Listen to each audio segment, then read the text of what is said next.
I'd like to welcome you to our November 19th County Council meeting. So first of all, I would like to welcome Sam Bajan. He is now full-time member of our legislative team. And if you remember, Sam presented before when he done the digital project regarding our minutes and that. So welcome, Sam. So I'll start with our roll call, and we have the Mayor of Asphodel Norwood, Mayor Wilford, Deputy Mayor Burt. Good morning. Cavan Monaghan, Mayor Graham. Present. And Deputy Mayor Huntley online. Good morning. Thank you. And Duro Dummer, Mayor Watson. Good morning. And Deputy Mayor Nelson. Present. And Havelock Belmont Methuen, we have Mayor Martin. Present. And Deputy Mayor Webb. Here. North Kawartha, Mayor Amiot. Good morning. And Deputy Mayor Whalen. Here. Autonomy South Monaghan, Mayor Taylor. Here. Myself, Deputy Mayor Clark. From Selwyn, we have the Deputy Warden and Mayor Senes. Present. And Deputy Mayor Black. Present. And Trent Lakes, Mayor Lambshead. I am here. And Deputy Mayor Armstrong. Present. Thank you. We'll now do our land acknowledgement.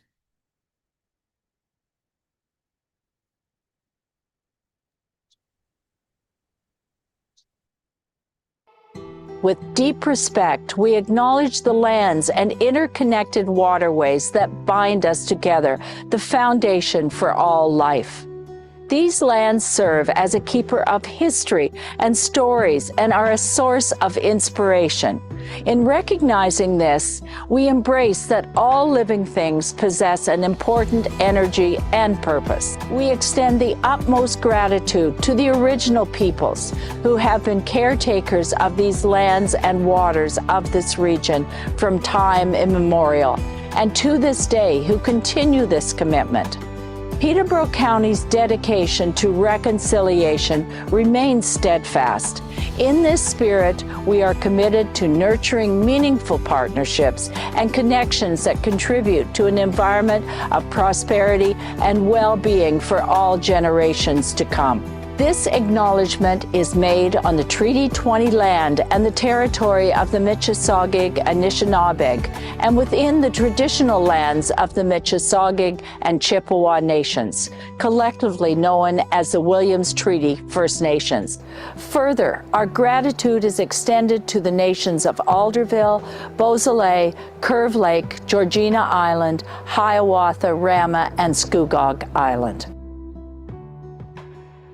Thank you. We will now take a moment of silence in memory of Neil Cathcart, who passed away on November 14th, 2025.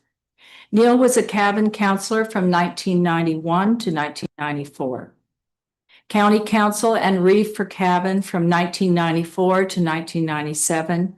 County Councillor and Reeve for Cavan Monaghan from 1998 to 2010. And Peterborough County Warden from 2005 to 2006. We extend our deepest condolences to his family, friends, colleagues, and all those mourning his loss. A moment of silence, please.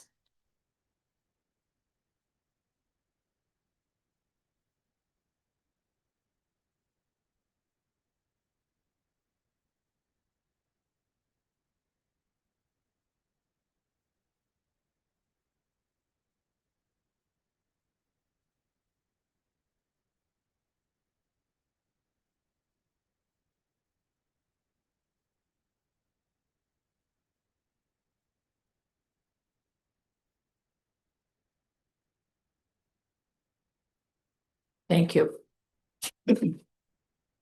We have our agenda to be adopted. Could I have a motion for that, please? Councillor Burt and Councillor Armstrong, all in favor? Thank you. I do not see Councillor Huntley on my... Okay, I do not see him, so if he puts his hand up, it's not. Okay, thank you. All right. Does anyone have a disclosure of pecuniary interest in any agenda item? And if so, please disclose and the general nature thereof. And I see none. Thank you. We have our minutes from November the 5th. The mover for those, please. I have Councillor Wilford and Councillor Black. All in favor? Thank you. Delegations. So I'm going to welcome Denise Humphreys here, representing the County Plowmen's Association. It was a wonderful event that we had over in Cavan Monaghan at the French Farm, and we're waiting to see who this year's winner is. The competition was very, very, I would say, right at the peak. It was very tense. And we are all quite competitive, so we will see what happens here. I'm defending a title. Thank you, Warden Clark, and thank you to all the County Council members. Thank you for welcoming me here this morning, and I'm delighted to present the Peterborough County Plowmen's Association Trophy to the best plowed lands in the Mayor Deputy Mayor class. It's a class that continues to prove that plowing is equal parts skill, patience, and bravery, especially when you're plowing in front of your colleagues. The 105th plowing match, as you said, Warden Clark, that it was held on the farm of Susan and John French, and it was a beautiful fall Saturday on the 28th. And it was a perfect backdrop for this community event that really brings in all different age groups, from really novice plowers to seasoned competitors that are demonstrating decades of experience.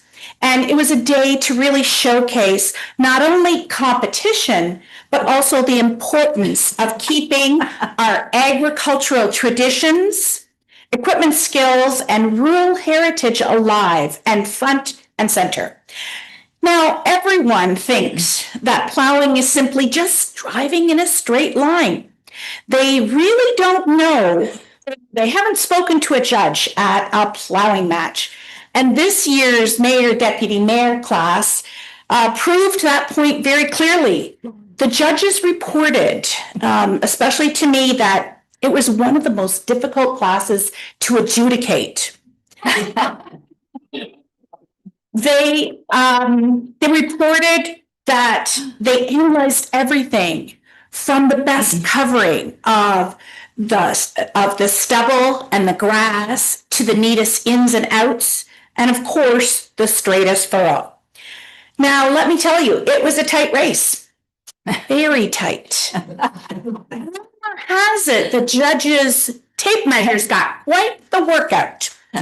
And of course, we're thrilled to see the strong participation of the Peterborough County Council members, and we truly appreciate your willingness to climb on a tractor, demonstrate your commitment to not only our agricultural community, but also to prove that leadership comes in many different forms, including the ability to keep a furrow straight under pressure.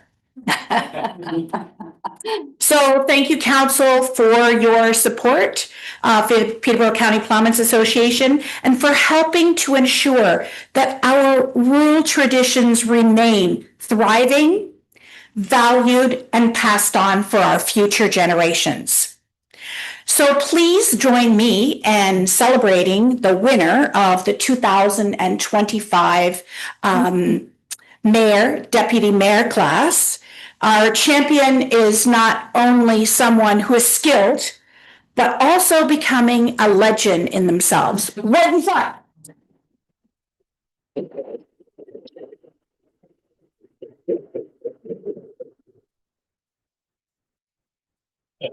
So congratulations. And the trophy and the challenge back for you. And I would like to donate this back to the Plowmen's Association.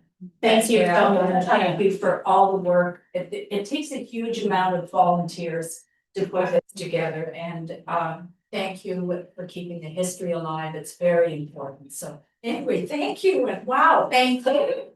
Yeah. Okay, so I'm gonna get an official picture here, and then get that Canadian flag in a little bit. And a bit of a picture of the flag. Yep, we're good. 1, 2, 3, and can I get you a little bit of just there. There you go. So excellent. Congratulations, thank you. Thank you. I didn't have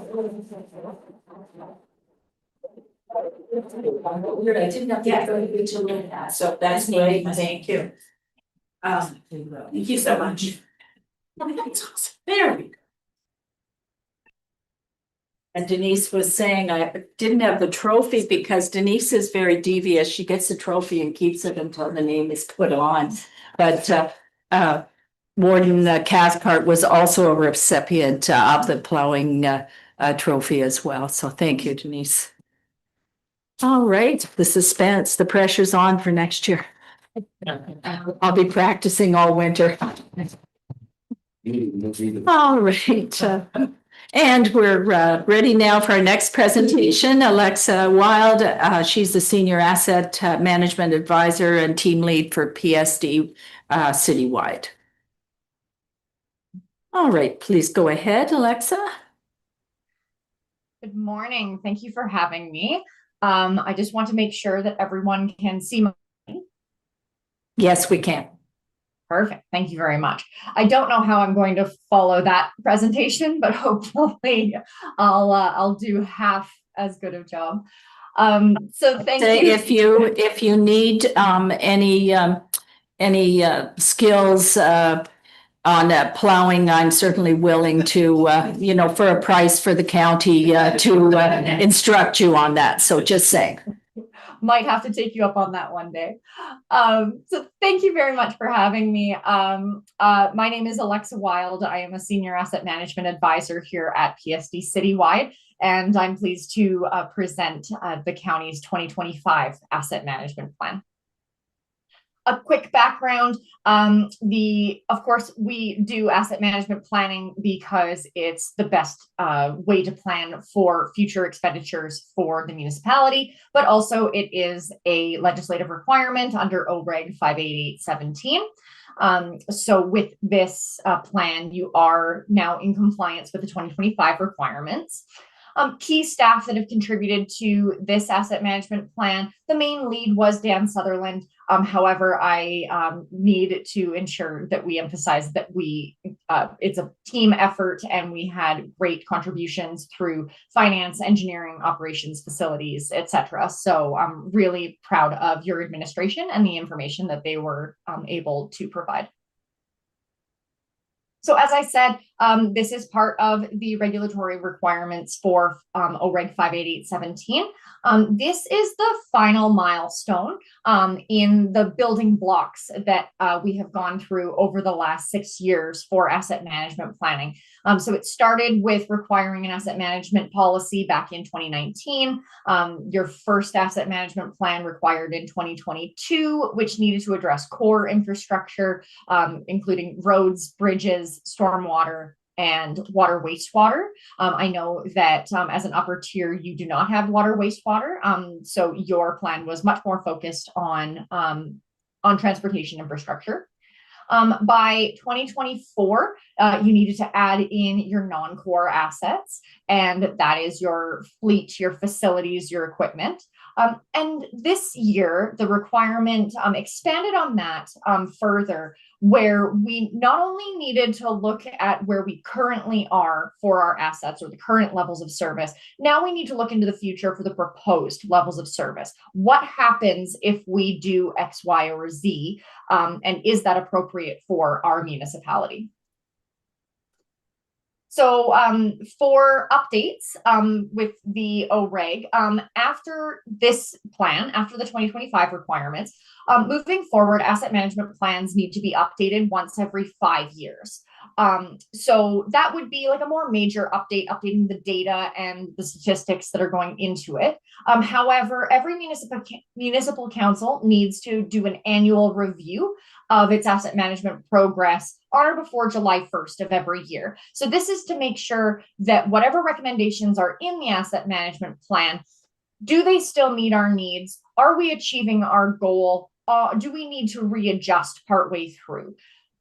And of course, for public viewing and transparency, the asset management policy and plan should be posted on the municipal website.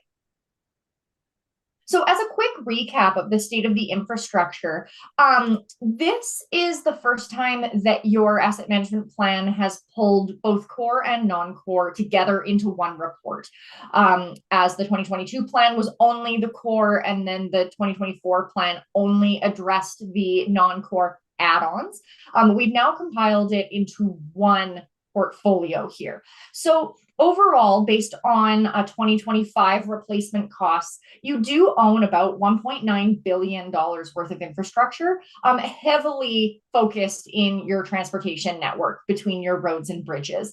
But we would be remiss if we didn't talk about the rest. So you can't run a municipality without the facilities and the fleet, et cetera, that support your community. So we don't want to lose sight of the smaller categories. Overall, your conditions of your assets are 74% are in fair or better condition. You're always going to have some that are great and some that are nearing the end of their life cycle. We see that you're in pretty good shape for roads and bridges. We are seeing in fleet and equipment, more and more are creeping into that poor or very poor condition. So just something to monitor and make sure that replacements are happening on a regular basis to make sure that we're keeping up on those fleet replacements. So in an ideal world, and I know that this is expensive for every municipality, but if we were to do every replacement exactly when it was forecast, the county would be looking at about $55.8 million in expenditures across the portfolio every year for capital spending. So we do see that there are spikes throughout the next century. That is to be expected, but we want to give a target for what does every year look like on average, and that is about 56 million. So with that in mind, we move into the proposed levels of service, which is the new requirement for 2025. So what are proposed levels of service? Well, a current level of service is past performance metrics of an asset category. So that might be, what have you historically spent? What is the current average condition? What is your risk? But it's all looking backwards at where you are that brought you to today. In contrast, the proposed levels of service looks towards the future for what is the goal, and it can be defined by a future date. The OREG does not require or doesn't dictate what your proposed levels of service need to be, or what metrics you need to be measuring. So it is very specific to each community's resident desires, political goals, financial capacity, etc. So we keep that in mind when we individualize these plans. So what we modeled and when we discussed with administration is they wanted to look at 3% tax increases. And the reason for that is, my understanding is that you are currently in the process of every year implementing a 2.5% tax levy. And that is mainly to cover your transportation infrastructure, which would make sense because it is the largest proportion of your portfolio. However, the extra 0.5% is to increase the funding to those other non-core categories. So the fleet, the equipment, the land improvements, etc. And we decided to model what happens if we know we're not at ideal funding levels. What happens if we only target 60% funding? What happens if we only target 80% funding? And what happens if we go full blown, the full ideal funding? And for scenario 1, to reach 60% funding, it would take 6 years of tax increases. For 80% funding, it would take 11 years. And for full funding, it would take 15 years. And there's pros and cons to each of these. Obviously, the reduced funding models have a lower burden on residents when it comes to their tax bills. However, it does increase your risk of asset failures, which may lead to service delivery impacts. So on the flip side, going with the 100% funding option is a high burden on taxes for businesses and residents. However, you are mitigating a bunch of those risks where you have a proactive approach. It's a gradual increase, and you're reducing the chances of asset failures causing service disruptions. So we modeled this for every asset category, but I'm just going to provide an example here. This is your road network, and you see that because all three scenarios have that 3% overall tax increase, it stays very consistent for the first 15 years of the projection. But as we move forward, if the funding stagnates at 60%, you can see that bottom line drop off over the coming decades. 80% is a middle ground, and in an ideal world, when with that full funding, so for roads that would be about $40 million a year, you're keeping that road network at an average condition of about 70% versus about 50 or 45% for that 60% funding option. So while we were looking at this, we did look at the financial strategy and how to get there. Like I said, we can model this differently for every municipality, and sometimes we choose the same duration, but the models or the different scenarios will have different tax increase rates. In this case, we did look at keeping it consistent at 3%, but changing what the duration is. So like I said, this is over 15 years. Now, these do take into consideration what we consider sustainable grants. So this would be CCBF and OSIF funding. We do not consider any one-time grants or short-term grants to be sustainable. So those are not considered within this funding model. So over the next 15 years, this is just an annual outlook on your capital funding, slowly making your way up to 2026 levels would be about 22 million and gradually increasing to that 56 million mark. Now you have a wide inventory and do a very good job of spending your capital investments every year to keep up with the deterioration as it comes. But it is important to note that if there are any years where the immediate needs don't actually meet that target, that ideal level, that extra amount is set aside into a reserve, so that if you've got larger expenditures, if you have a year that you're going to have multiple large bridge replacements, etc., that the money is set aside from past years to reallocate into those future years. And for recommendations and next steps, it's very standard that we recommend that regularly update your asset management data with replacement costs and condition assessments, so that we're working off of the latest information and it's not stagnant when we're trying to have the most accurate capital projections. Having a continuous improvement program, we want the asset management plan to be considered a living document, and make sure that these updates are being incorporated so that we aren't falling behind.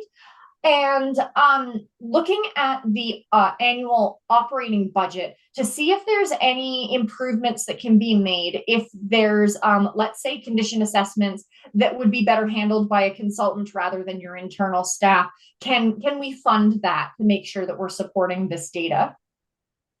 And for levels of service, make sure that we're measuring levels of service, whether that be tracking the annual investment, tracking conditions over time, so that you can monitor where you're at in the long term on whether you're meeting your goals.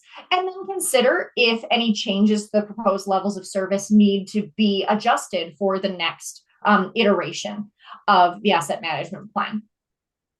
So your next steps are review and consider the findings of the asset management plan in future budget deliberations. I do need to emphasize that by adopting this plan, it does not hold the county to those projections. The point of an asset management plan is to help councils make informed decisions. It is one piece of the puzzle, whereas the full authority of the budget cycle still lies within the council. Consider what supports administration may need. That may be funding for condition assessments, etc., or it may be additional staffing, whether that be on a short-term or a long-term basis. And then develop an internal process for the regular review and tracking of progress so that you can report to council on that annual basis. And like I said at the beginning, the next iteration will be due in 5 years, so about 2030. So having that planned for in your long-term budgets will be helpful as well. With that, I will open the floor to any questions.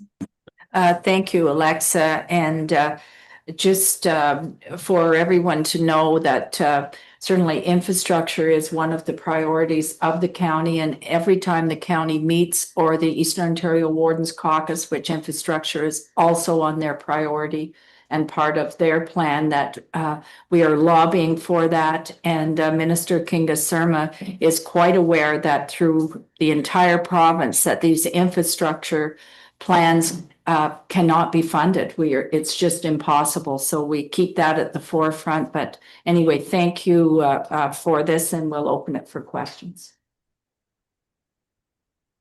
Yes, Councillor Taylor. Thank you, Warden Clark. Thank you, Alexa, for the presentation, and the staff for the work that's gone into it. Excuse me, I have two questions. First of all, when you're considering the cost to replace these assets as they reach their projected lifespan, is that based on today's costs? Some of these assets aren't projected to need replacement for 10 or 15 years or more. And obviously the cost to replace them then was significantly higher than it is now. How do you calculate that? So the replacement costs are based on today's dollar. It is to keep it consistent, because when we're, like you said, if there's something 15 years in the future, it's throwing a dart at a board if you're trying to peg down what inflation will be. So within the financial strategy, the recommendations are always that as you look at tax increases, you also consider inflation separately from that tax increase recommendation. So these are based on 2025 dollars, and obviously the replacement costs will continue to climb. And that is one of the reasons why the province wants to see these asset management plans be updated every 5 years, so that every community has the opportunity to touch base on what replacement costs have changed and how much they've changed by. Okay, thank you, Alexa. The flip side of that, though, is that if council commits themselves to a percentage increase every year, the dollar value of that percentage increases every year as a tax levy goes up every year. 2.5% of our tax levy in 5 years' time is substantially more than what it is today. So there's kind of a balance there, I think. The other question I wanted to ask you as you were going through this with staff is, nowhere in the presentation did you put down where we are today, 2.5%. And I tried to calculate that. I think that would, if 3% represents 60% funding over 6 years, I'm going to guess that 2.5% represents about 50% funding over 6 years. Does that sound reasonable to you? I don't have those numbers right in front of me, but it does seem fairly close. Okay. I would say even slightly above 50%. Okay, thank you. Yes. Further questions, Council? Yes, Councillor Black. Thank you, Chair Warden. Thanks for the presentation. You mentioned in the presentation that the modeling includes sustainable grants, but does not include one-time grants. Given a lot of our high-cost items, our bridges and major roadways, they typically do have some kind of third-party grant, provincial, federal. Do you have any idea statistically what that percentage of the total infrastructure costs are shared by federal and provincial governments? Because I think that is a factor. I know you can't model it because it's specific to a project within our community, but what would the average contribution to capital projects be from federal provincial grants that are one-time specific grants? Any idea what that number might be? I don't have that information, especially because it is so individual to every community. The population and what your asset demographic is, it changes so much. So there wouldn't be a canned answer for what proportion of these projects are being funded by either provincial or federal grant funding. What we are seeing across the country is that slow downloading of responsibilities to local governments, where the grant opportunities are becoming fewer and fewer, or the amounts are being reduced. So this is why in the long term, we are trying to encourage municipalities to be more self-sufficient, because there isn't any guarantee that even those one-time projects that historically have been funded by a combined provincial and federal grant funding, whether that will be there in the long-term future. Yeah, thanks. I'd be interested to know if there is any statistics out there, because that, again, when you look at our asset mix, it's heavily weighted in bridges, and we have a lot of bridges that are coming up for renewal. And frankly, I think, as the warden has said, we're not going to be able to afford to do those on our own. So I think those statistics are important, and I know you can't build them into the base modeling, but I think consultants like yourself should have that information available for municipalities in some form or another, to give at least somewhat of an assessment of what it might look like for us, and build that into a level 2 of an asset plan. Thanks. Going to We'll turn it. definitely take that information. Thank you. Thank you, Alexa. I'm just going to ask Jen, our Chief Financial Officer, to weigh in on these questions, since this may be more pertinent to our staff. Yeah, thank you, Warden Clark. So through you, I think what we could do is look at historically on our last 10 years of capital projects, how many one-time funding opportunities we've had and what that's been as a percentage of our total program, just to give council some comfortability about what that might look like going forward. So we can report back on them. Okay, thank you. Councillor Wynn. Thank you very much, Warden.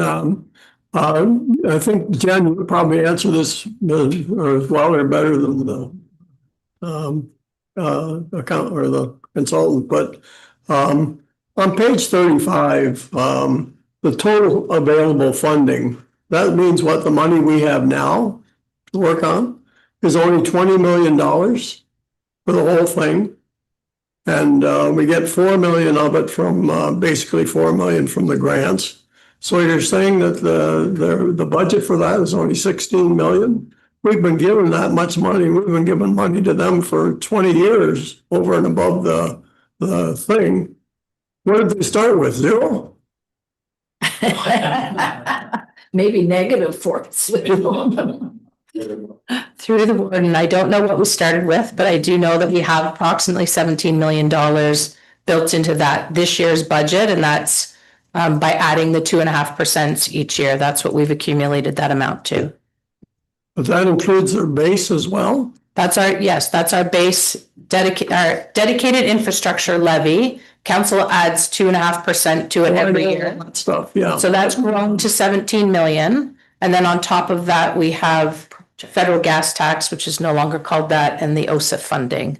What is what's in our budget for this, for the road network, bridges and so on and so forth? What's in our budget for that now? I'm going to ask Mr. Sutherland to answer that question. Are these questions that we should leave to after Dan's presentation? Perhaps, yes. Yeah, this presentation here only has 19. Yeah. When we're on, you Okay, may. so what we're going to do, Councillor Whalen, is we're going to put those questions on hold. The financial, we're going to have Dan Sutherland. Yes, but I'm just going to, Carol, is this wait until after? Okay. No, for Alexa. Okay, please go ahead then. Yeah, thank you. For you. Thank you. Thanks, Alexa. My question is, how does Peterborough County compare with some of the other jurisdictions that you have done consulting for. And the second part of that is you would like to think that the province would look at the need, database need by jurisdiction to make their determinations about awarding funds, which I'm not sure is the case. So if you could just give us some idea of where we stand relative to others, and does the province have access to those kinds of data? So for your first question, I would say you're in the upper of the middle in terms of municipalities. You're managing quite well considering what your current capital contribution is compared to the quote ideal. Having a proportion of assets that are 74% in fair or better condition is a very positive outlook on the municipality. And I believe that's a testament to your administration and how they're able to stretch the assets past maybe what they were originally intended to. So that would be like your roads team doing a really great job with their operating and maintenance budget, etc. So I would say you're in a decent place. Where the concern comes is during the middle of the last century is when a ton of infrastructure was constructed. So we are coming to that wave of where maintenance may not be enough. So I think they've done a really good job up until this point. But you're certainly not in the bottom of other municipalities that are similar. When it comes to the province and using this data, they have not indicated how they are compiling the data. Our assumptions are that they are compiling some kind of database because many of the reporting metrics are very regimented within the OREG. And I believe that is so that they can compare municipalities and see apples to apples where everyone is at. But they have not formally announced what they're going to do with this information and whether that will impact future grant programs. Excellent. Thank you very much. Before I turn it over to Sheridan to comment on this, one of the concerns was the fact that municipalities, we weren't comparing to apples. It wasn't the same marking system. And we have brought this up to the province that that the data put in is consistent, reliable, and we're all on the same page when it comes to those markings. At one time, they were considering some pilots around the province in regard to this, and I'll ask Sheridan to elaborate more on that, please. Thank you, and through you did pretty much sum it up, but we have been lobbying the province to establish a system similar to the FIR that would be standardized reporting for asset condition and assessment, so that when they do make those financial decisions, it could be based on actual need. And that's something we continue to work on to advocate for at the EOWC level and at the county level. Thank you, Sharon. All right, any further questions? And if not, just a motion to receive the report. Deputy Warden Senes and Councillor Lambshead, all in favor? Thank you. All right. So we'll now turn it over to Dan Sutherland, our senior financial analyst. Questions will be coming your way, Dan. I gotta press that. All right, thank you. Good morning, County Council. I can start with what's in the 2026 budget for capital. So our capital ask this year is 30 million. So it's quite a bit more than what we're showing as total available funding in the asset management report. Some clarity on that. PSD uses a 3-year historical spend of our capital program. So they use 2025's budget and then 2024 and 2023's actuals to calculate those numbers. The other thing they don't include is DC funding. So out of that 30 million this year for 2026, 4 million of that is in DCs. Because again, it's not a consistent funding source meant for growth projects. So those are just kind of some differences in those numbers. But back to the report that should be in front of you. That's just to follow Alexa's presentation. Our recommendation is that the 2025 asset management plan update be received and as set out in Appendix A to the report, be adopted by council to complete phase 3 of Ontario Regulation 588-17. Again, and Alexa pointed it out, in the asset management plan, it does suggest a 3% increase year over year. Us as staff today are just still seeking the 2.5% dedicated infrastructure levy for the 2026 budget. So adopting this asset management plan doesn't hold council to the 3% going on for the 15 years. And it'll be reviewed every budget cycle when we come to council. Other than that, we are just looking for the recommendation that council adopt the asset management plan and maintain a 2.5% dedicated infrastructure levy for the 2026 budget. Thank you, Dan. And then I'd like to follow up then with questions for Councillor Whalen regarding furthermore, Jim, clarifications. Tell us what the total is for the road networks, the bridge culverts and everything in our budget. What's the total of the budget amount for that? The total amount for public works, engineering and construction is 23 million. How much? 23 million of the 30 million. Is that plus the 20? Or is it just 23 million? Just 23 million, correct. So out of $112 million budget, we're only spending 23 million on infrastructure? On roads and bridges infrastructure, correct. Maybe we could take a look at the whole thing, guys. Thank you. All right, further questions? Councillor Graham? Yeah, through you, Warden, thank you. I have a number of questions, Dan. I'm just trying to figure out if there's a way that makes sense. I think to start, I think based on the financial picture, and I think it's good to understand that, it feels bleak, but I think it was a good question from Carol to understand that it's a bleak picture for everyone and we're not the bleakest. So I'm trying to be positive. Not my natural disposition and everyone wants something that reminds me. Anyways, so starting from that higher step, I guess to me, what it tells us is that it's a bit confusing in that we're talking about a 15-year horizon when, we're in the last year of a term. And it's not binding, so I understand that. But I do think it requires a pause to understand that 100% is not a sustainable goal. I mean, we're in the first decade of asset management planning, and we have infrastructure that's been around in some cases. We have some bylaws that are over 100 years old. Yeah. So I think we do need to have a reasonable perspective, and we are, as everyone is aware, who's been around while we've been implementing this 2.5%.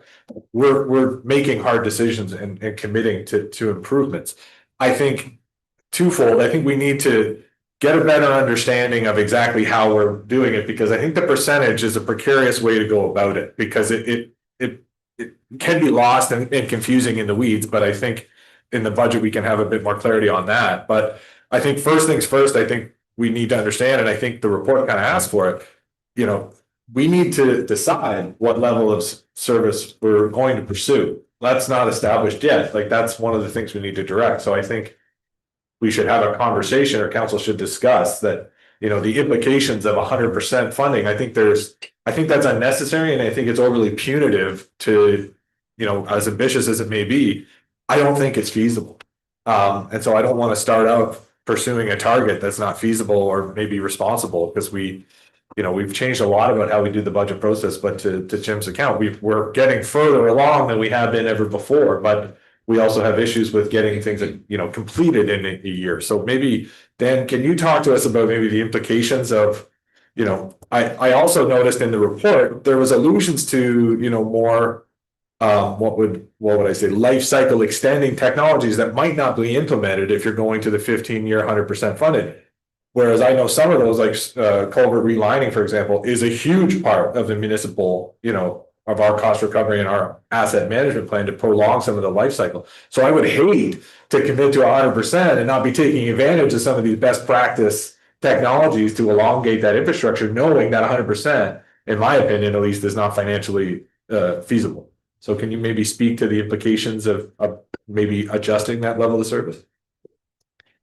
Yeah, through you, Warden. Again, I think the idea of where we are today and what we're committing to today, we're not holding council to commit to this 15-year horizon at an X%. It's just for scenario purposes. If better technology comes about 5 years into this plan, this is why we're kind of held to update these every 5 years. So, you know, conditions can change on a variety of things as well, deteriorate faster than we thought, or things can be holding up better than we thought. So that's always going to change. That's why they talk about these asset management plans as being a living document, because we're not going to say today, yes, this is exactly what's going to happen in 15 years. I think it's just to paint a picture of where we're trending more or less if we go down a certain path. I will also just speak, and there's quite a few of you that were here back in 2018 as well, when we brought a first kind of version of this asset plan forward. And at that point, we were showing a funding gap of about 53 million. And so today we're showing a gap of about 35 million. So, and that was when we, as a council, decided with the 2.5%. So it shows that there's very good progress being made. And that's with changes in inflation and everything else. But in terms of technologies and all that, I mean, that will change year to year, and staff will be utilizing those to the best of their abilities for sure. So just to bring it back, I know it's not really my concern about 100% commitment over the 15 years is that if we do that, even though it's over a 5-year horizon, that's where you're going to be compared against, right? It just sets an unrealistic target, in my opinion, whereas an 80% target is more manageable and you can have conversations about that. But I think we don't, it's setting too optimistic a fiscal tone to go to 100% when it's just not reasonable. And I think we should live we should try to really and truly pursue a pursuable goal.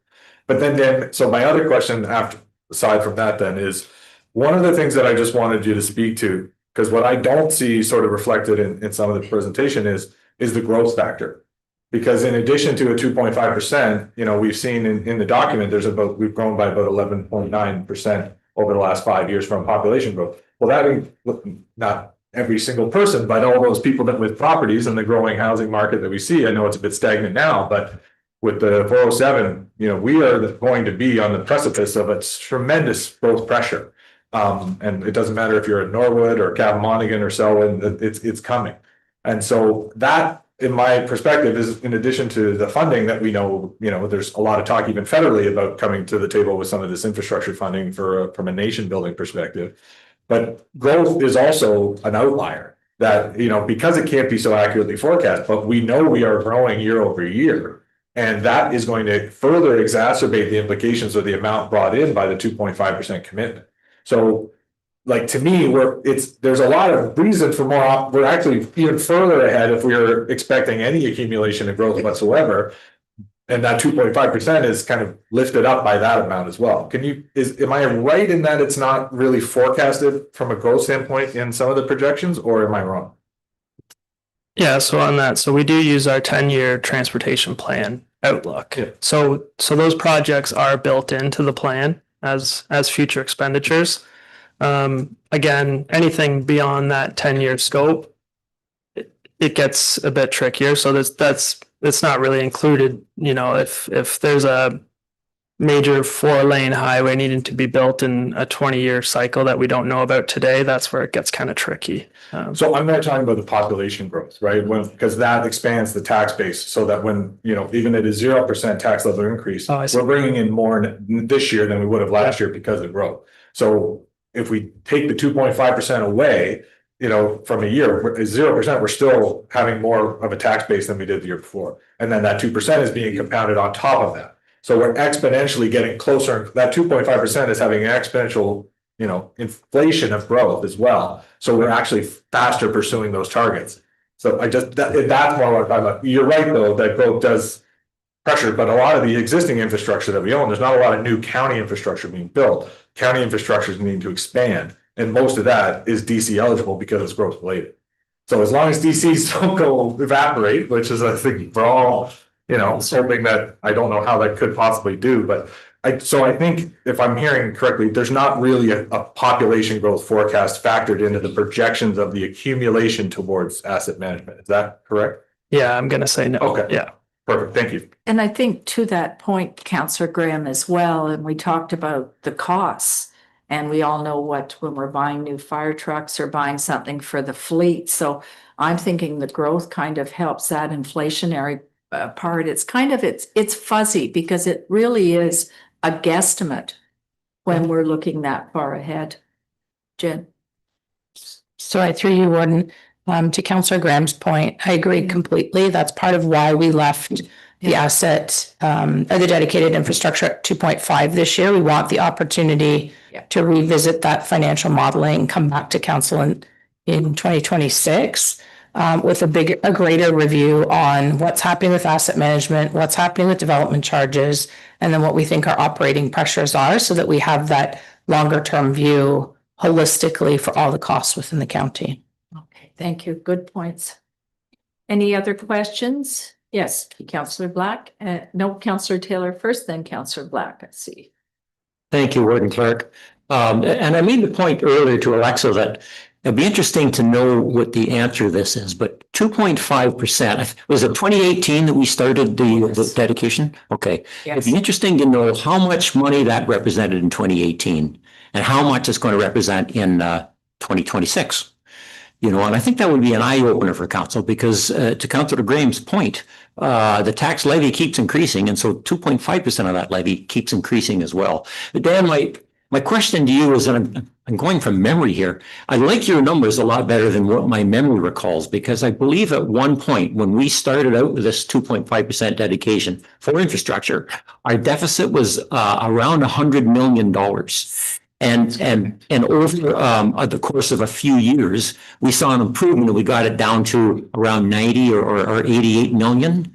I don't know what it stands at now, but you just use an example or a deficit of substantially less than that. So I wonder if you could help me understand it. Yeah, I can. Oh, what's that? We good? Yeah, good. Yeah, I was referencing the 2018 asset management plan, and it showed a $53 million deficit. We have had other consultants come forward as well during this time, and they've shown quite different numbers. So that's where we've kind of come back down to, I think they were quite inflated and they used inflationary numbers as well and everything in their projections. At a time when construction inflation was quite high. So I think it's more or less, again, it goes back to that, you're projecting 100 years out and where you sit today. And so that's why I think, to Alexa's point, of using today's dollars is more appropriate. It's less of a guesstimate, I guess, in those future years. Because really this is a plan, and we're not committing council to a 10-year 3% increases over 10 years and your hands are tied.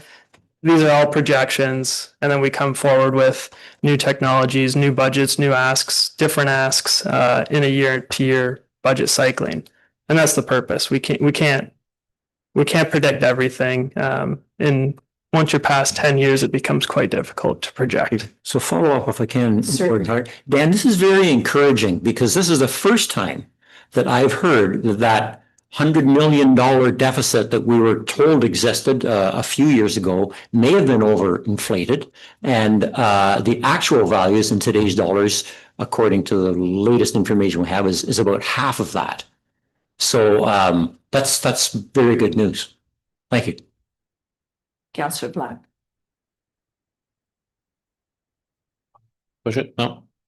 Thank you, through you, Warden. Yeah, just to build on a little bit of what Councillor Taylor and Graham have talked about, we're at a great starting point compared to many other municipalities. That's a credit to the staff all around, financial staff in the field, making sure that our assets are maintained to a great level. So we do have a great starting point, but I do appreciate the idea of staying at 2.5% this year and taking the time to build a larger report, which includes, there's a census next year. If we continue to have the growth that we have, the tax implications of that improving for us, development charges with the number of houses being built in some of the built up areas, will all have an impact. And as well as Ms. Stover mentioned, trying to get some historical numbers around grants for some of the larger projects rather, separating out some of those larger projects from that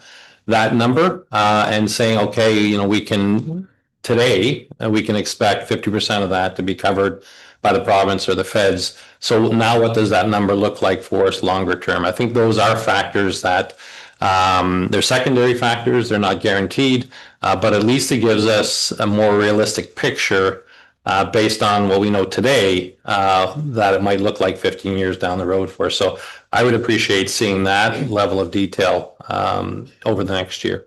Thanks. Thank you. I'd just like to call out both Councillor Burt and Councillor Graham, because in 2018, they were on that finance committee that come up with the 2.5 when it was presented. So I think that was very great position to take and to set us, as Councillor Taylor said, in a much better position. So it was that finance committee at the time that had that vision ahead. So thank you both for that. All right, any further questions? Yes, Councillor. Approve the recommendation. Okay, thank you, Councillor Taylor, and seconder from that, Councillor Nelson. All in favor? Thank you. Okay, consent items. I asked for item 5 from the correspondence report to be pulled. Does anyone have anything else on the consent items to be discussed? Okay, I see nothing. So item 5, it's the Municipality of South Huron's resolution regarding sustainable waste management around looking into incineration, waste to energy, that model to pursue that further. So I'd just like a motion, if we could, to support that, please. Councillor Senes and Councillor, looking around trying to get some, Councillor Whalen. All in favor? So moved. Thank you. Now a motion to receive the balance of the correspondence. Councillor Webb, Councillor Amiot, all in favor? Thank you. And a motion now to receive the remainder of our consent items. Councillor Graham, and looking online, Councillor Huntley, all in favor? Thank you. Now we'll move into staff reports, please. And I'll Doug Sakosha, General Manager of Engineering. I think Doug, yes, is online. So I'd ask you to go over the road safety audit that you did in OSM. Yeah, thank you, and through you, Warden. Good morning, Council. Very pleased to be here today to present the report in front of you. It's in relation to County Road 35 and Baseline intersection. I just want to start a quick summary. This location was included in the county's 2022 Transportation Master Plan update, and really referencing, we studied 24 intersections, and this one we picked out had the highest collision rate. So for the amount of people using it, it had the most frequency of accidents. So very important intersection that we wanted to study. And so as such, engineering staff completed a road safety audit, and that's in accordance with the Good Roads guidelines for Ontario. Before I go too further in the report, I'd be remiss if I didn't recognize all the hard work of the staff that worked on this. So I just want to point out our county's design supervisor, that's Kyle Darling, Emma Hartog, she's our road safety lead, and she really pulled together the report today for us, as well as actually Graham Pickett. He's senior project manager for the city of Peterborough. So he's committed his time as well to be on the core team. But also part of the team, we also actually did form a technical advisory committee. And just for council's knowledge, that's really the idea here is to provide some community input as well as perspective of agencies beyond just the technical engineering aspects that our team would offer. So we kind of want to get there as a community and hear from those other agencies. What do they think is causing those accidents? And again, just want to recognize the team, the technical advisory committee. We had Mayor Joe Taylor was part of it. Craig Brooks, he's the Director of Operations for the Township of Autonomy South Monaghan. Jason Hope, he's with the OPP. Our Deputy Chief of Operations, Ryan Maloney, and as well as Steve Turcott. He is our Operations Supervisor at Peterborough County. So really that TAC played a key role in providing the overall road safety audit that's before council today. not only in the field providing recommendations, they also did review the report and the recommendations. So with that, I don't plan to go through the entire report today. There is about 30 recommendations, but I do want to note that the implementation and the timelines being proposed by staff are theirs as well. And it actually begins in 2025. I know it probably sounds like it a bit late in the season to do it, but we do have some maintenance items, kind of those quick wins we want to get to this year, brushing the intersection for visibility, some of the clear zone protection items like the steel beam guardrail recommendations as well. And that implementation that we have with recommendations will continue for several years with the timing aligned in that report. And so lastly, just want to note that staff did prepare and complete a presentation and report to the Township of Tonbee South Monaghan Council as well on Monday, November 3rd, with the council there endorsing the road safety audit in principle. So with that, I'll turn it over for any questions. Okay, thank you, Doug. I was going to mention that the OSM supported this unanimously and as just asking the county to do so. Councillor Taylor, I don't see any questions. Would you like to move the motion then? Okay, and a question, Councillor Wilford, before? Just a comment. Yeah. Yes, I like what you guys have done. I think it's really good being proactive. But when you read the collision contributing factors, failure to yield the right of way, disobedience to traffic control, improper turns, it's all the driver's faults. It's not really the county's faults for these things. I'll just reply one comment. It is okay. Go ahead, Doug. Yeah, through you, Warren. Actually, it's a great point Councillor Wilford brought up. And really, that's actually the main reason why we would do a road safety audit. So this intersection for several years has been identified as when a fatality is happening. It got brought back forward to the county engineering alone. And we went through from just a technical engineering perspective for several years and came up with kind of the same recommendation that we couldn't determine, there was really no engineering faults going on here, right? It wasn't anything that stood out. And so that's really why in Ontario, they're saying we want to do this reduction in fatal road collisions, regardless of the fault. That's the intent of a road safety audit, is to look at it from a different perspective with the focus on road safety and really reducing fatal collisions, regardless of what's causing it. And so that's why some of those recommendations in there aren't solely engineering recommendations. It's beyond that. And that's really where that TAC had a great involvement in giving us those perspectives, like the paramedics as an example. When they're there, they're giving their perspective on what might have caused it, regardless of fault. Fair enough. Okay, so I have a motion, Mayor Taylor, and I'm looking for a seconder, Councillor Lambshead. All in favor? Thank you. All right, Michelle. Welcome to the podium. Thank you. Okay, so through you, Warden. Good morning, Council. So the development charges bylaw states that the DCs may be indexed on January 1st of each year. So the indexing percentage for 2026 is 4.2%. The chart on page 2 of the report shows the current DC rates as well as the index rates. So staff are seeking council's direction as to either increase the development charge rates for 2026 or leave them at the 2025 level. Okay, thank you. So see the or signs, so either 1 or 2. So I'll open it up to questions, comments. Yes, Councillor Graham. Yeah, well, I'll throw my hat in the ring and advocate for option 2. I know we very much heavily rely on development charges, but we would also very much like to accrue them. And for a 4.2%, sort of nominal bump at this time. We've also talked about working in alignment with provincial objectives. So I think that we very much want to keep accruing the DC charges, and I think they're at a healthy level. And given the constraints and the growth that we're trying to facilitate and obviously need to facilitate from an asset management requirement standpoint, I think it would be prudent to hold pat at this time. Thank you, Councillor Graham. Seconder for that, Councillor Webb, all in favor? And I think that is the direction that the province has told all municipalities as well. So thank you. Okay, staff reports. Oh, Jen, we'll ask you. Just an update here on our physician recruitment. Yeah, thank you, Warden Clark.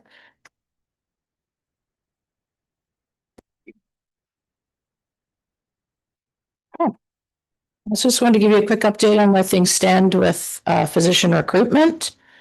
So next slide, please. So there are more than 32,000 people without a family doctor in the Peterborough area. The suggestion from the Ontario College of Family Physicians is that there will likely be upwards of 4.4 million people without doctors over the next 2 years. There's multiple reasons for that. We've got a physician shortage, there's lack of administrative burden, there's compensation not keeping up, and then retirements are starting to decline with no plans to have doctors in place to replace them. Next slide, please. So the mandate of the Primary Care Action Team is to ensure that every person in Ontario is attached to a doctor by 2029. They're looking to have new and expanded interprofessional primary care teams across the province, and looking to increase physician capacity by making use of registered nurses, physician assistants, social workers, etc. Next slide, please. So this is some stats on physician survey that was done in 2024. And just to highlight some of the stats that are here, in the bottom left under the responses of when are you planning to retire from practice, you'll see that approximately half of our doctors are planning to retire within a 10-year window. The next chart over, when is it time to leave your practice and how do you envision that transition? I think it's a little bit scary to realize that most haven't thought about it or don't have any plans in place. And how much notice do you plan on providing of your pending retirement? You can see that, again, there's not a great window of opportunity there as far as what the doctors are thinking. And so I think this is an area where we can strategize, perhaps to put some incentives in place to have encourage doctors to find replacements before they leave. Next slide, please. So our 2025 and 2026 priorities was to develop a 5 and 10-year recruitment forecast. As council recall, we've now hired a consultant to help us with our physician recruitment. We're going to liaise with local doctors to understand what attracted them to the area and what incentives do and don't work. And we've got some interesting stats on that. We're, as Peterborough County and the townships, looking at physician recruitment opportunities. We're attending events and career fairs and certainly actively involved in the Eastern Ontario physician recruitment, which has just been over in London, and they're traveling all over looking for doctors, including Quebec. Lobbying with the provincial and federal governments to change healthcare, and we certainly do that at Roma and AMO and any other opportunity that we get. And then educating our county residents that don't have doctors on how to register with Healthcare Connect to make sure that they're getting those opportunities. Next slide. Additional priorities to develop a fulsome onboarding program for new physicians. So we're leveraging our consultants to help with that, providing our new physicians with access to doctor care for a period of 6 to 12 months to assist their business in getting up and running, creating an ambassador program, and then working with ECDEV to develop a list of trusted persons and businesses to assist in sharing what potential candidates might be looking for. And I'll give you some more information on that in a moment. So continuing on, working in collaboration with our local partners. So there's a large group there, and myself and Chief have been attending regular meetings with this large group to try and help them advocate for what they need, and also to offer assistance where we can in opportunities that we have the ability to help. Identify opportunities and recruit for nurse practitioners, and identify and establish relationships with county-raised practitioners practicing elsewhere. So looking at perhaps people that are in education programs right now in other countries, trying to help them get back to Peterborough County to practice. The next slide. So the community paramedics have what they call their at-clinic. So this is providing an expansion of the community paramedicine program to better support patients and create capacity within the current structure of the unattached population.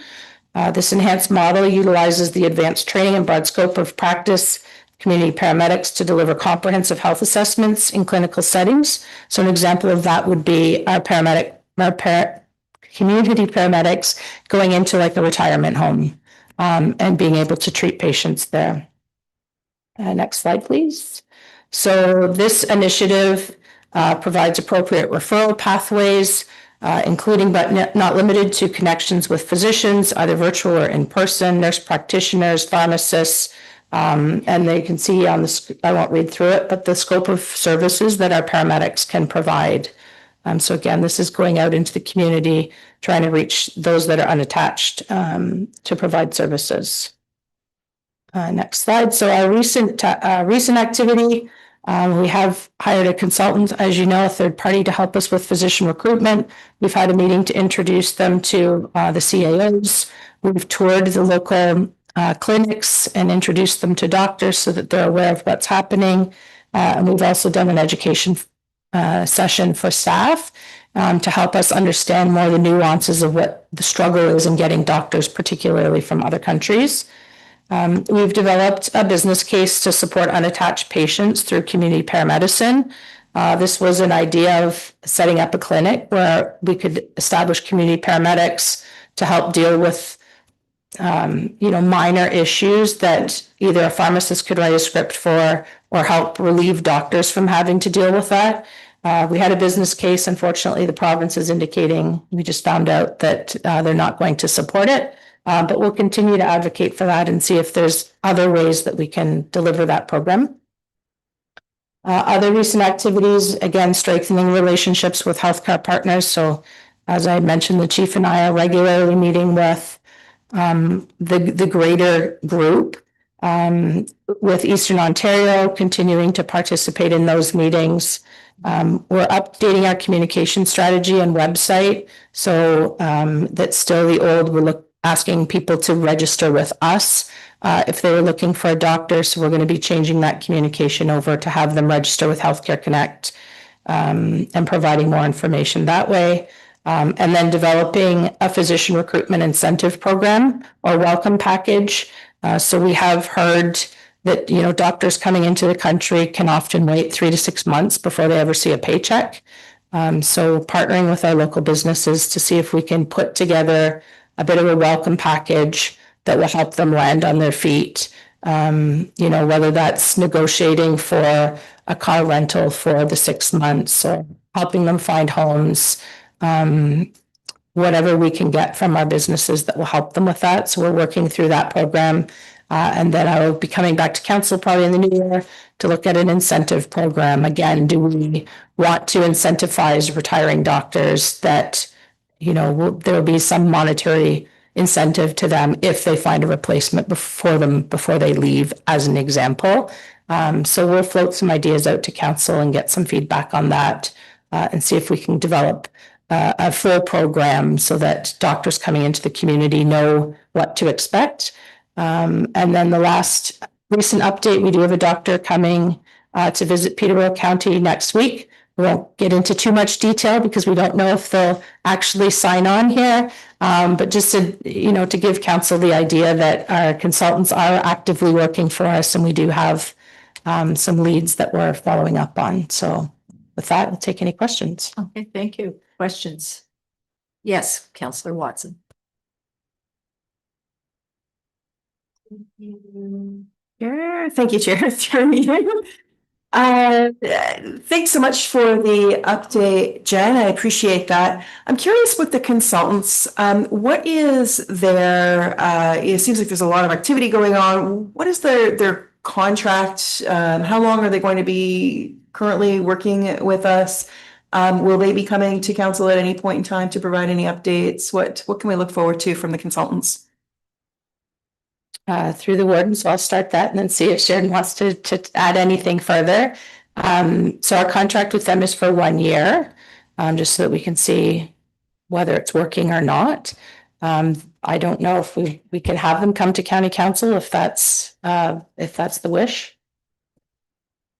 Through warden, yes, they are planning on coming to council in December, but they haven't been able to land on which date we can actually get them physically here. So it'll either be the 3rd or the 19th.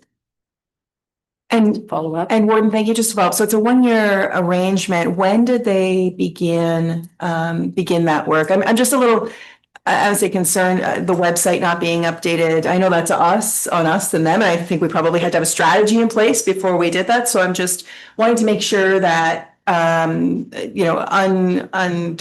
unrostered residents just have the best means forward and the best information forward to get themselves on a list. So when did that contract begin and how are we making sure that people know that? So through the warden, so they started their contract in September, but they are strictly looking at finding doctors for us, right? So the website is more to inform residents to get onto Healthcare Connect and do all of that. So they're kind of separate. The consultant's not dealing with residents at all. It's just trying to find us doctors. Staff are still dealing with the boots on the ground activity here at the county. Right. I just, again, Chair, just one more, I just reference that because I recognize they're there, boots on the ground, trying to find doctors out in the world. It's more so, I assume that they're helping us figure out the strategy around that, or they're talking to us about that strategy. And part of that strategy is talking to existing doctors and existing unrostered patients. So I just want to make sure that we're closing that gap as quickly as possible.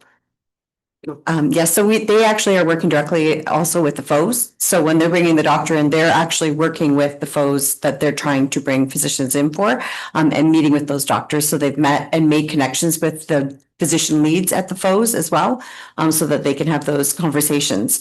Like we said, their boots on the ground. Our focus is trying to find ways to address the unattached patients. There have been a couple of doctors that have retired even very recently in the region that have left a lot of people unattached. That was why we came forward with this pilot program for community paramedics at clinic. Our understanding is the province won't fund it if it doesn't directly link that patient to a physician, which we can't do at this time without having the physicians in bums and seats in the clinic. So we're working on ways that we can find a way to support unattached patients while we at the same time work to recruit physicians. And so that process started with the consultant in September. That's why this report was brought forward at the August meeting of council. We talked about bringing forward some of the statistics around physician recruitment. It's a work in progress, and we continue to work on that strategy with them. They've got a great amount of knowledge in the sector, but we have to make it more locally relevant as well. And so that's why they came to the CAO meeting while they're coming to council and then bringing forward a full plan. But we didn't want to miss the boots on the ground to start that process as soon as possible. Understood. Thank you. Councillor Graham, and then I have Councillor Black and then Councillor Wilford. Thank you, Warden, through you. Thanks for that update, Jen. I had similar questions to Heather. We just wanted to meet the consultant, obviously get an understanding of their initial time here. So that's great that they're coming forward.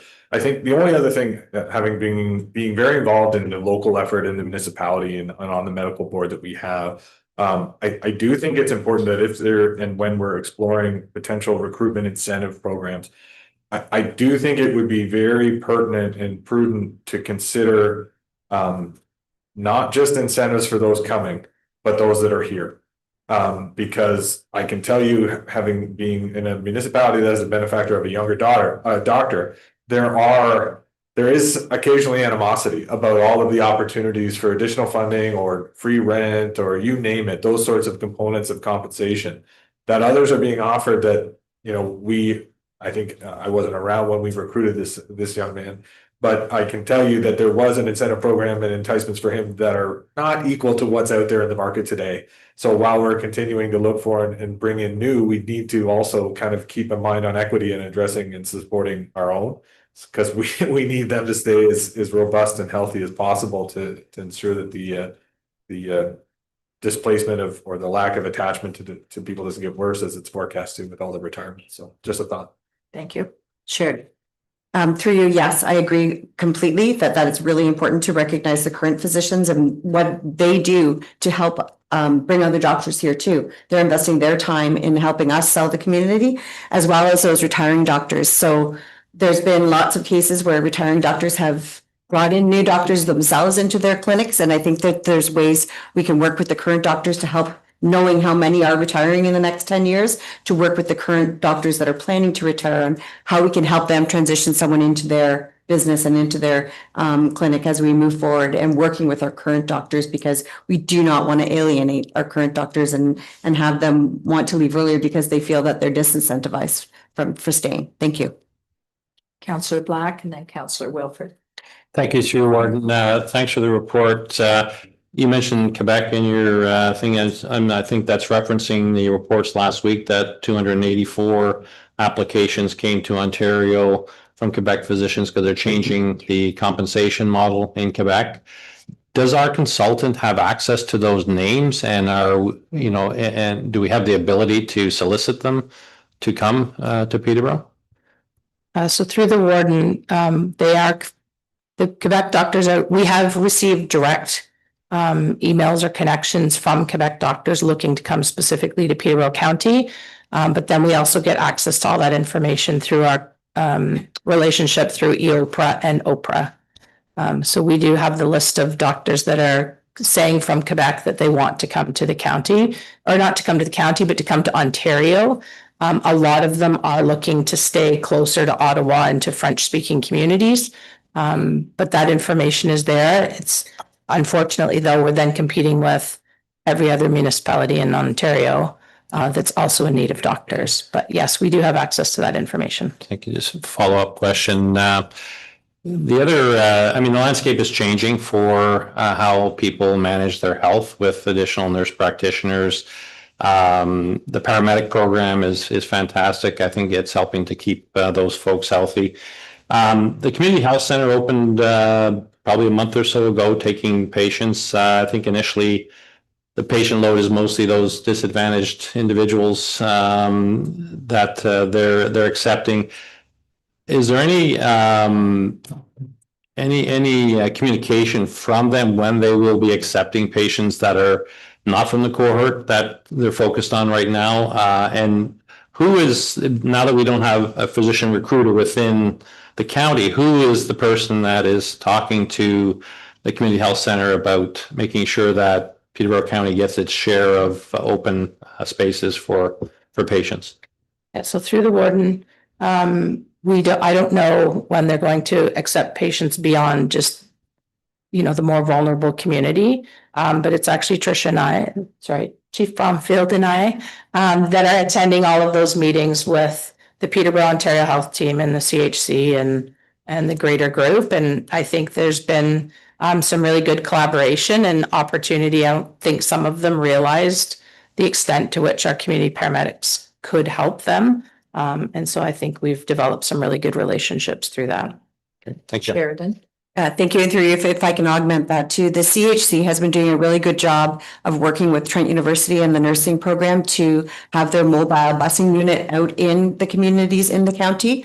So they've been really pushing that as well. And I know that they've been speaking to a lot of the pharmacies as well. So they've been doing a good job of that. And as Jen said, and Chief Bromfield, they've been working with the Peterborough Ontario Health Team to see how community paramedics can also augment that service. So it's definitely those discussions are happening.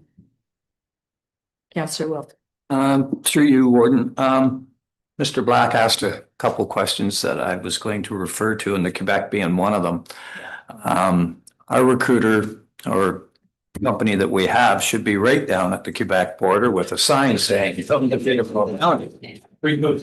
should be selling that also online with things that we have to offer here in Peterborough County. I don't know what's going on with this recruiter, like Matthew said. When we find out, when they come in December, we'll find out a lot more information on how they're trying to sell us. But doctors coming from out of the country have to rewrite our Canadian tests, where the Quebec is a good way of doing it. I did find out a lot of information from George Smitherman too. You'd be surprised on doctors on different wages and stuff and how they are being paid. And because we had a problem, well, we had a comment from council, and that was to deal with the 7% increase that they give them for administration fees. That's which had some comments from us, but just following up on your comments, we gotta sell the county. It's the only way you're gonna get the doctors. Thank you. Jen. Yeah, so through the warden, that's exactly what we're building, in combination with, George Smitherman, who's our consultant. So as an example, we have a doctor coming next week. We have a customized package that we're handing to that individual based on what their interests are, what their needs are, what their, social and cultural status is, so that we can really sell the county specific to their needs. Yeah, thank you. I think another thing that we have to be cognizant of is the fact that I imagine that sitting around this chamber, we all know students that are abroad right now that are training for physicians. I have reached out to several that I am aware of, and we need to ask them to give their contacts through to our staff, that we set up that relationship with them. They do want to come back when they're from this area. So just being proactive to think ahead and to explain to them that we are here lobbying and making that transition to come back in with their education to be accepted and get expediently their numbers in order to be able to practice, that is part of the package that we give for that facilitation. So right now we're talking about the acute phase. Don't lose track of the horizon and the need to board those that are abroad right now. Okay, thank you. All right, so just a motion to receive, please. Councillor Martin and Councillor Whalen, all in favor? Thank you. All right, still not off the hook. All right, our draft budget update. That's for you, Jen. Thank you, Warden Clark. So we have an update from the budget that was presented at the last council meeting. Council asked us to go back and look at whether there was opportunities to make any further reductions in the budget. We met as the finance committee team, and so the report before you is the recommendations from finance committee. So on the capital budget, we did realize that there was a project that was included that didn't need to be included. So the recommendation is to remove that. It was $100,000 for the corporate website redesign. We were able to do that earlier because we got some funding. It doesn't have an impact to the tax levy, but we will remove it because we don't need it. On the flip side though, however, there was a project that needs to be added. There was a fuel system upgrade project. It's on page 71 of the budget book. It's from 2025 and it had a budget of $50,000. That project was sole sourced for a new fuel system. Once it was purchased, it was understood that it's not compatible with the rest of the infrastructure that's needed. So the card readers and things like that. So the general manager of public works is now requesting a budget of $130,000 for 2026. It'll be funded from reserves. And we'll go out and do a proper competitive procurement this time to make sure that whatever system we're purchasing, we actually have all of the technology needed to make it operational. This will be a less costly endeavor than buying all the new card readers to match the new system that we have purchased.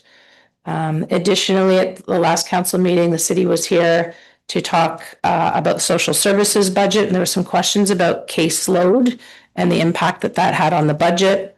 It took us some delay in getting a response from the city, but we've now been advised that the caseload actually has no impact on the budget.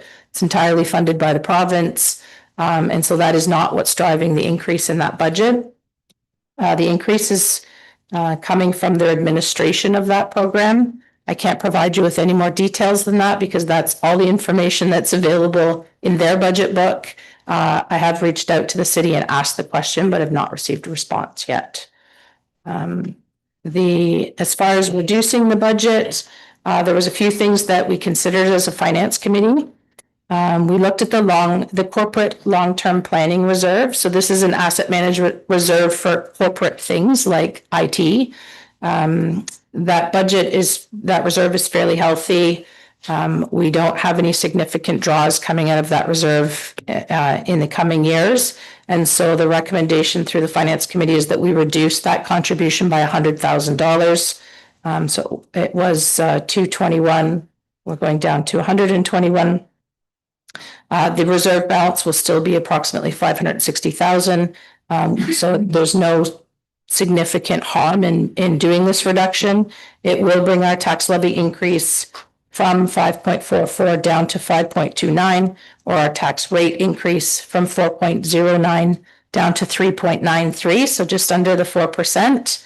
The other items that we discussed with Finance Committee that they did not recommend was taking the $313,000 that was directed to be put into the budget as a contribution to reserves.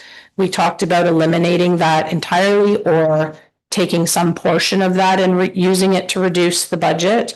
Finance Committee did not recommend that simply because we know there's a lot of future pressures related to the landfill. And so it made sense to leave that there. The other item we considered was the winter control budget. So that budget's about $3.1 million.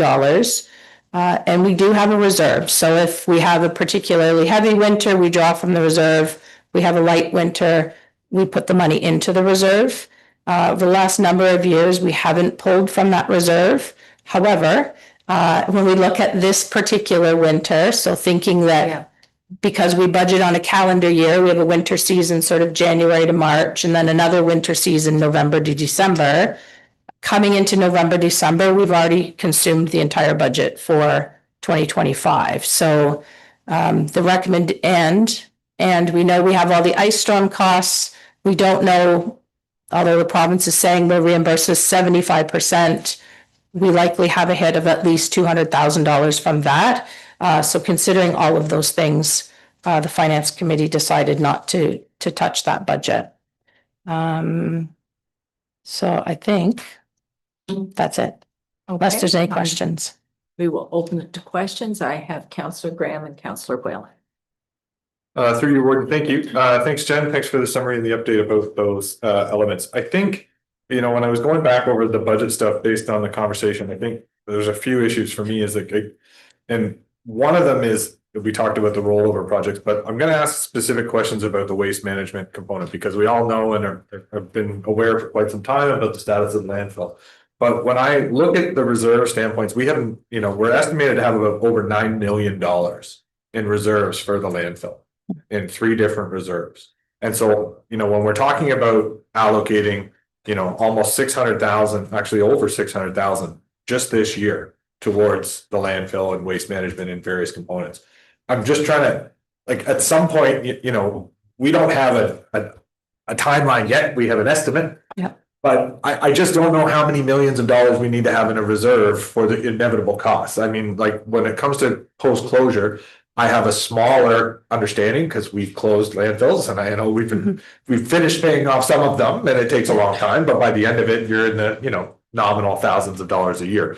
But I think if we're going to continue to put such a significant amount towards reserves, we really need to have a clearer picture of what the timeline and immediate costs we're facing, because there's not many other elements that we have $9 million already put away for.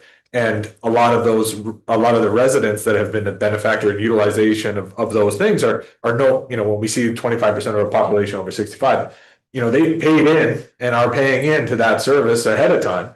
And, those future residents, and there's going to be a DC element to that as well. And we're also only one representative of the city's share of this whole entity. So to me, $9 million is a ton of money. And I'm just, I know that it's going to be expensive and, a new landfill will be DC eligible as well to an extent, based on my reading of the legislation this morning, which we know will change inevitably. But, there's a lot of conversations going on about whether it's incineration or otherwise. So we're not really sure, but we know it's going to be expensive. But, when I look at $9 million and I look at 600,000 this year alone, I'm just kind of well, I don't know when we're going to start incurring those expenses. And I don't know how much we can expect those expenses to be. So I have a hard time where I need to pause to sort of say, when do we sort of rationalize that we're in a good position? Because I think 9 million is a good start, knowing that it will be expensive. But these reserves aren't for a new landfill. One of them is exclusively for the post-closure liability, et cetera, and we've been funding that. So maybe we just need to figure out exactly what the purposes of each of these 3 remaining reserves are. But in light of that, we are cannibalizing all of one. So there's $1 million in the budget this year as an expense for a project towards the landfill. I'm not sure what that is either. So I think I could use a bit more clarity when it comes to the waste management reserves and expenditures, so we understand what because this is much more immediate horizon than asset management, which is never going away. Like, I just don't know where, and I don't know when, and I don't know how much, but we're making a lot of fiscal commitments to this. And I think we, as council, need to understand that, because we've made a lot of decisions in historically to put monies aside, but we don't know, when and where and how much. Thank you. So through the warden, I don't have the numbers off the top of my head, obviously, but we can certainly include that in the next budget report that comes forward. Thank you. Councillor Will. Thank you very much, Warden. I just want to say that I'd like to thank the Finance Committee for their work, and 3.93%, we just got everybody reelected. I love it.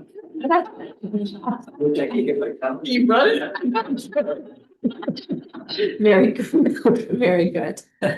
All right, just a couple of things. That administration fee, I know previously we had to adjust the county's admin fee because we were certainly undercharging.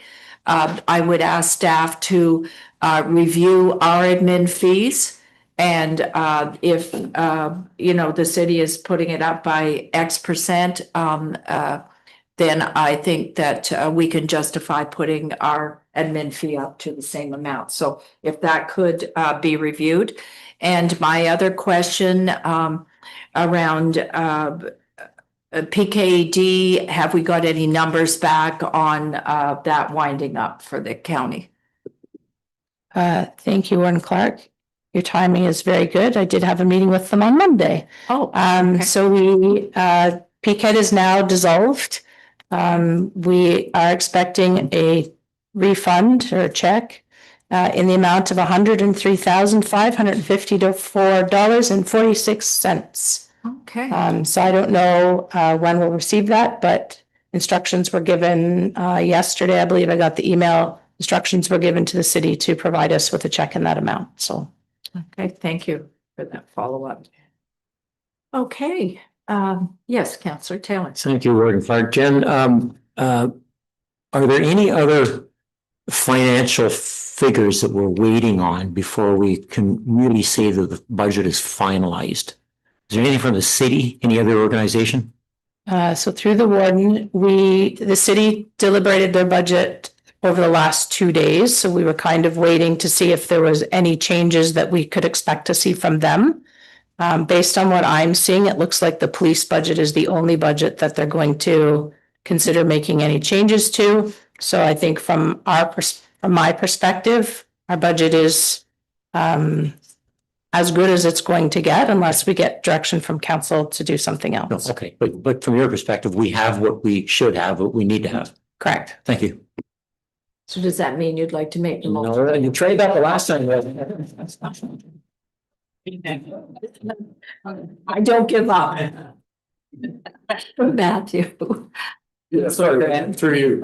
There was one other item I forgot to ask about, and it was about, I believe, if I'm not mistaken, I'm going to use generalities, but we had about 300 and change thousand set aside towards the cost associated with the sale of this facility, and we've only utilized, we all know the status of that, and we'd only utilized about 130,000 of that, so there was about 200,000 and change remainder. So I don't know if the intention is to keep that for some purpose or what the status is, because that was the only other kind of free flowing money. Graham, I'm going to pass it over to Sharon to speak to that. Thank you. And through you, council approved utilizing that money to fund the FCM grant for the design of a new building. And that's our portion of it that is paying for that. Okay, thank you for that clarification. All right, we do have a motion then. Anybody prepared to move that? Councillor Watson and Councillor Black, all in favor? Thank you. Okay, now we do have a notice of motion brought forward by Councillor Wilford and Burt. Now, 2/3 of the vote of council, we would be able to deal with that, the motion today. Otherwise, then it would come back to the December 3rd meeting. So I'm going to turn it over to Carrie to just Okay, first of all, Pat. I'll bring it forward. It's suspending the rules of procedure is what we have to do for this, and it is very timely for our municipality to find out answers back, and that's why this motion was brought forward. We were told we were going to know at the 1st of October to the second week in October. We have not heard nothing, and in order to get things done first thing in the spring, we have to know pronto, and that's why the motion's brought forward, and we would love your support. Okay. Because Mr. Smith, when he was here, did say we should be backing each other on our proposals when you're putting them forward, because it shows the whole county is involved in it. Yes, and this will be on our delegation as well. So Councillor Taylor. Yeah, the board clerk, I'll second the motion to suspend the rules of procedure Okay, to allow us to deal with the notice of motion today. okay, and the seconder for that, Councillor Whalen, all in favor? So rules have been suspended. All right, so then a motion then to support, so. Questions first, or, okay, Councillor Lambshead and Councillor around, Councillor Webb, all in favor? All right. Okay, thank you. I think the motion was straightforward and this is like, Straightforward. yeah, straight. And it's quite logical. We have spoke about this before, when you do have that stretch tore up, why would you go back and to re-tear? So does anyone have any announcements they would like to make? Yes, Deputy Warden Stennis. Thank you, through you.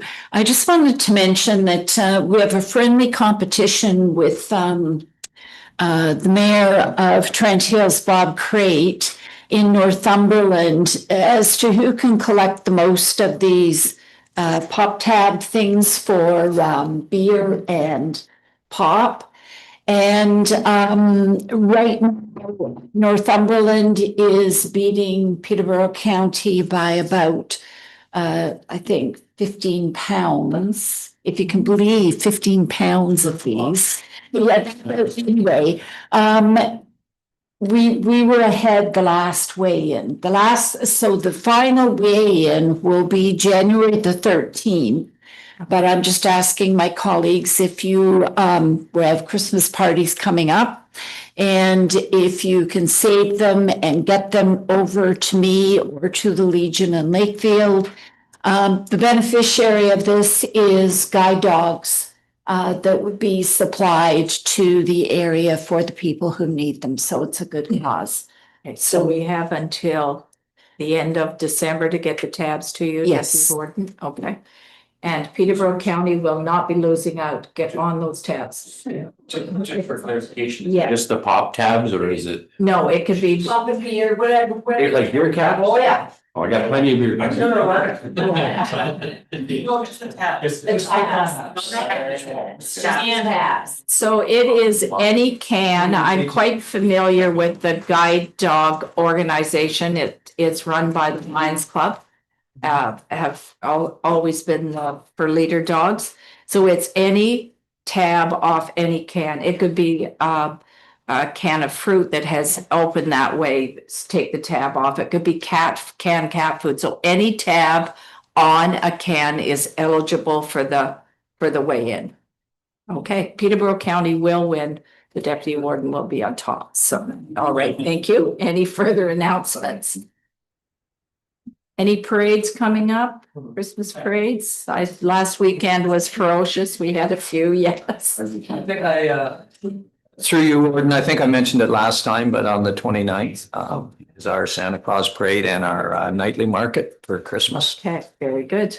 All right, that's Asphodel Norwood. Yes, Councillor Watson. Warden, thank you, through you. On Saturday, November 29th, we will be welcoming Santa into Warsaw. A busy fellow with all of his elves and reindeer, starting at 5 o'clock for an evening parade and our Christmas tree lighting to follow. So everyone's welcome to attend. Okay, thank you. All right, before we. Councillor Webb. It sounds like it's going to be a busy day as we have our Santa Claus parade in Cordova as well, beginning at 11. So why not start off your day in HBM? Very good. All right, I'm going to take a 5-minute break before